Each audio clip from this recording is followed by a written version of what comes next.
Metre ಬಡ್ಡಿ ದಂಧೆ ನಡೆಸುವವರ ವಿರುದ್ಧ ಮಾಹಿತಿ ನೀಡಿದರೆ ನಿರ್ದಾಕ್ಷಿಣ್ಯವಾಗಿ ಕಾನೂನು ಕ್ರಮ ತೆಗೆದುಕೊಳ್ಳಲಾಗುವುದು ಎಂದು ಶಾಸಕ ಎಸ್ಆರ್ ಶ್ರೀನಿವಾಸ್ ತಿಳಿಸಿದರು.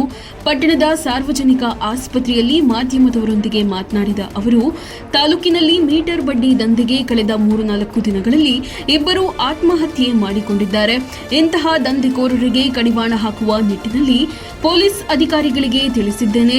ಇಂತಹ ಪ್ರಕರಣಗಳು ಕಂಡುಬಂದಲ್ಲಿ ಕೂಡಲೇ ಹತ್ತಿರದ ಪೊಲೀಸ್ ಅಧಿಕಾರಿಗಳಿಗೆ ತಿಳಿಸಿ, ಯಾರ್ಯಾರು ಮೀಟರ್ ಬಡ್ಡಿ ದಂಧೆಗೆ ಒಳಪಟ್ಟಿದ್ದೀರೋ ಯಾರು ದುಡುಕಿ ಆತ್ಮಹತ್ಯೆ ಮಾಡಿಕೊಳ್ಳಬೇಡಿ. ತಾಲೂಕಿನಲ್ಲಿ ಇನ್ನು ಮುಂದೆ ಮೀಟರ್ ಬಡ್ಡಿ ನಡೆಸುವವರ ವಿರುದ್ಧ ಸೂಕ್ತ ಕಾನೂನು ಕ್ರಮಕ್ಕೆ ಪೊಲೀಸರಿಗೆ ಸೂಚನೆ ನೀಡಲಾಗಿದೆ ಎಂದರು. ಈ ಸಂದರ್ಭದಲ್ಲಿ ಡಿವೈಎಸ್ಪಿ ಶೇಖರ್, ಟಿಎಚ್ಒ ಬಿಂದು ಮಾಧವ, ತಾಲೂಕು ಕಾಂಗ್ರೆಸ್ ಅಧ್ಯಕ್ಷ ವೆಂಕಟೇಶ್ ಮುಂತಾದವರು ಹಾಜರಿದ್ದರು. 3-4 ಚೆಕ್ ಸಿಕ್ಕಿದ್ದಾರೆ. ಈ ತರ ಏನಾರು ಇದ್ರೆ ನಾನು ಮನೆಗೆ ಪೊಲೀಸ್ನವ್ರಿಗೆ ಕಳಿಸಿ ಅವೆಲ್ಲವನ್ನು ಸೀಸ್ ಮಾಡಿಸ್ತಕ್ಕಂಥದ್ದು ಮಾಡ್ತೀವಿ. ಯಾರು ಸಾರ್ವಜನಿಕರು ದುಡುಕಿ ಆತ್ಮಹತ್ಯೆ ಮಾಡ್ತಕ್ಕಂಥದ್ದನ್ನ ಮಾಡಬಾರ್ದು.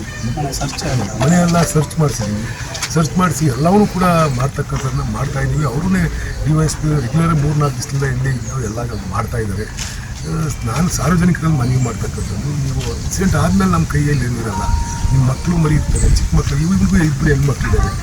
ಅವ್ರ ಜೀವನಕ್ಕೆ ಇವ್ರೊಬ್ಬನೇ ಆಧಾರ ಇರ್ತಕ್ಕಂಥದ್ದು.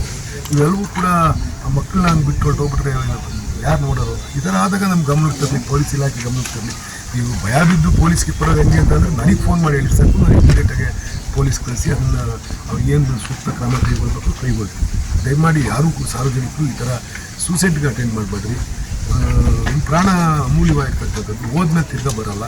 ಅದಕ್ಕೋಸ್ಕರ ನಾನು ನಿಮ್ಮ ಮುಖ್ಯನ ಸಾರ್ವಜನಿಕರಲ್ಲಿ ಮನವಿ ಮಾಡ್ಕೊತೀನಿ. ಆ ಥರದ್ದು ಏನಾದ್ರು ಇನ್ಸಿಡೆಂಟ್ ಇದ್ದರೆ, ನೀವೇನಾದರೂ ತೊಂದರೆಗೆ ಸಿಗಾಕೊಂಡಿದ್ರೆ ನನಗೆ ಫೋನ್ ಮಾಡಿ, ನಾನು ಅದನ್ನು ಪೊಲೀಸ್ ಇಲಾಖೆ ಮುಖ್ಯನ ನಾನು ಸೆಟೇಟ್ ಮಾಡ್ತೀನಿ.